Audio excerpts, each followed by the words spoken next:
carrito.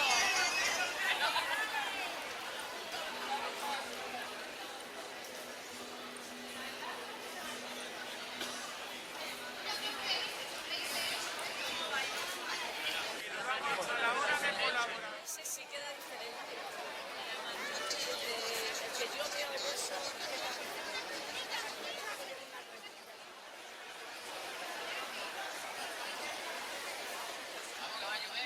Por eso han llegado aquí para informaros de la llegada del emperador Carlos V. Nos cuenta su aposentador real que viene cansado, muy cansado. Esta mañana partió de Tornavaca y tras cruzar la sierra de Tormanto llegará a Jarandilla en breves horas. También cuenta su aposentador que no quiere que sesione, solo descansar.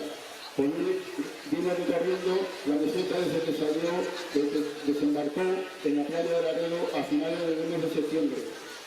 Permanecerá con nosotros en lo que terminan sus obras allí en el Palacio de Guste. Jarandillana, os pido que lo recibamos con el calor que se merece, pues el hombre más poderoso del mundo ha escogido Jarandilla como destino de descanso temporal. Lo cual nos tiene que hacer que nos sintamos orgullosos. Los libros de la historia hablarán de nuestra villa en los siglos venideros y dirán que le recibimos como se merecía y que siempre se mostró agradecido por ello. Jarandilla de la Vera. Antes no era de la Vera, pero ahora sí. Jarandillana, alegrémonos, el emperador ya viene.